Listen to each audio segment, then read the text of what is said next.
عمران ریاض خیریت سے اور اللہ کی حفاظت میں ہے۔ عمران ریاض کو جس نامعلوم مقام پر گاڑیاں لے کر گئیں، اس کی میرے پاس ویڈیوز موجود ہیں۔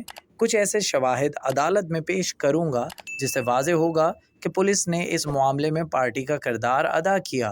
آئی جی پنجاب نے ذاتی عناد کی وجہ سے سہولت کاری کی۔ وکیل میاں علی اشفاق کا دعویٰ۔ عمران ریاض محفوظ ہیں۔ انہوں نے سیاست.pk سے گفتگو کرتے ہوئے بتایا کہ اللہ کا کرم ہے، عمران ریاض اللہ کی خاص حفاظت میں اور خیریت سے ہیں۔ عمران ریاض کو 2 شہروں کے درمیان متعدد بار ٹرانسفر کیا، اس سے متعلق میرے پاس معلومات موجود ہیں۔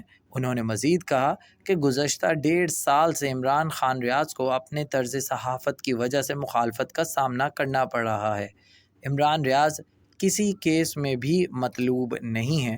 وہ حال ہی میں فیملی کے ہمراہ عمرہ کر کے بھی آئے تھے، لیکن تب تو گرفتار نہیں کیا گیا۔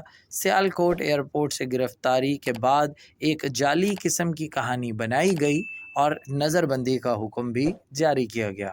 میاں علی اشفاق نے مزید بتایا کہ جب بھی کسی قیدی کو جیل بھیجا جاتا ہے تو اس کا مکمل طریقہ کار ہوتا ہے۔ ملزم کی تصویر بھی بنائی جاتی ہے، فنگر پرنٹس لیے جاتے ہیں۔ میاں علی اشفاق نے دعویٰ کیا کہ میرے پاس ثبوت موجود ہیں کہ عمران ریاض کو جب جیل سے نکالا گیا تو شہر کی طرف منتقل کیا گیا۔ مجھے پولیس نے کہا تھا کہ عمران ریاض ایک بیان حلفی دیں جس میں وہ بتائیں کہ وہ نہ تو کسی قسم کے ہنگامہ آرائی کے واقعات میں ملوث ہیں اور نہ ہی آئندہ ایسا ارادہ رکھتے ہیں۔ میرے کہنے پر عمران ریاض نے یہ درخواست لکھی اور اس کے بعد انہیں نامعلوم مقام پر منتقل کیا گیا۔ مجھے پہلے ہی خدشہ تھا کہ عمران ریاض کو کہیں اور لے جایا جائے گا، اس وجہ سے وقت پر کچھ لوگوں کو کہہ دیا تھا کہ عمران ریاض کی نقل و حرکت پر نظر رکھیں۔ عمران ریاض کو جس نامعلوم مقام پر لے جایا گیا، اس کی ویڈیوز میرے پاس موجود ہیں۔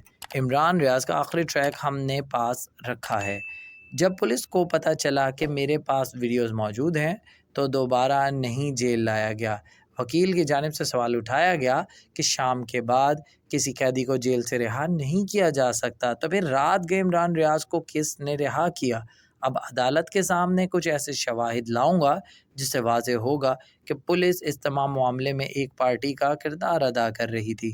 میاں علی اشفاق نے مزید دعویٰ کیا کہ آئی جی پنجاب کو عمران ریاض کی ایک ٹویٹ بھی ناگوار گزری تھی، جس میں انہوں نے آئی جی پنجاب کی ایک ویڈیو شیئر کی تھی جس میں وہ مبینہ طور پر کہہ رہے تھے کہ اگر پولیس پر کوئی حملہ کرتا ہے تو اسے گولیاں ماری جائیں۔ آئی جی پنجاب نے ذاتی عناد کی بنا پر سہولت کاری کی۔ پلیز ہمارے چینل کو لائک اور سبسکرائب کیجیے گا اور بیل آئیکن پر کلک کریں تاکہ مزید معلومات کا سلسلہ آپ تک جاری رہے۔